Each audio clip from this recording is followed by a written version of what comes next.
നമസ്കാരം. Raf talks ഫുട്ബോളിലേക്ക് ഏവർക്കും സ്വാഗതം. കഴിഞ്ഞ വർഷത്തെ ഏറ്റവും മികച്ച താരത്തിനുള്ള ഫിഫയുടെ ബെസ്റ്റ് പുരസ്കാരം അധികം വൈകാതെ തന്നെ സമ്മാനിക്കപ്പെടും. കൃത്യമായി പറയുകയാണെങ്കിൽ വരുന്ന ജനുവരി 15 ലണ്ടനിൽ വെച്ചുകൊണ്ടാണ് ഈ ഒരു ചടങ്ങ് നടത്തപ്പെടുന്നത്.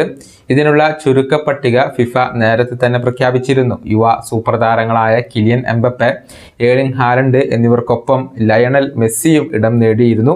ഇതിനെപ്പറ്റി പിന്നീട് പലവിധ ചർച്ചകൾ അരങ്ങേറുകയും ചെയ്തിരുന്നു. ഏതായാലും ഈ പുരസ്കാരം ആരാണ് അർഹിക്കുന്നത് എന്ന കാര്യത്തിൽ റയൽ മാഡ്രിഡ് ഗോൾ കീപ്പറായ തിബോർട്ട് കോർട്ടുവ തൻ്റെ അഭിപ്രായം രേഖപ്പെടുത്തിയിട്ടുണ്ട്. മെസ്സി, എംബപ്പെ എന്നിവരെക്കാൾ കൂടുതൽ അർഹത ഏർലിംഗ് ഹാലൻഡിനാണ് ഉള്ളത് എന്നാണ് കോർട്ടുവ ഇപ്പോൾ പറഞ്ഞിട്ടുള്ളത്. കഴിഞ്ഞ വർഷം ഹാലൻഡ് നേടിയ നേട്ടങ്ങളെ ഇദ്ദേഹം ചൂണ്ടിക്കാണിക്കുകയും ചെയ്തിട്ടുണ്ട്. റയൽ മാഡ്രിഡ് ഗോൾ കീപ്പറുടെ വാക്കുകൾ ഇങ്ങനെയാണ്: യുവേഫ ചാമ്പ്യൻസ് ലീഗിൽ ഹാലൻഡ് എനിക്കെതിരെ ഗോളടിക്കുന്നതിൽ നിന്നും അദ്ദേഹത്തെ തടയാൻ സാധിച്ചിരുന്നു. പക്ഷേ അദ്ദേഹത്തിൻ്റെ സഹതാരങ്ങൾ ഗോളടിച്ചു. എംബപ്പെയും മെസ്സിയും ഫാന്റാസ്റ്റിക് ആയിട്ടുള്ള താരങ്ങളാണ്. പക്ഷേ ഇത്തവണത്തെ പുരസ്കാരം അർഹിക്കുന്നത് ഏർലിംഗ് ഹാലൻഡാണ്. കാരണം ചാമ്പ്യൻസ് ലീഗും പ്രീമിയർ ലീഗും ഉൾപ്പെടെ നിരവധി കിരീടങ്ങൾ അദ്ദേഹം നേടിയിട്ടുണ്ട്.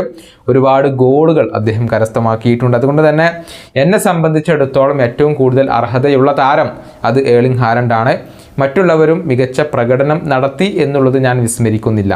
ഇതാണ് റയൽ മാഡ്രിഡ് ഗോൾ കീപ്പർ ഇപ്പോൾ പറഞ്ഞിട്ടുള്ളത്.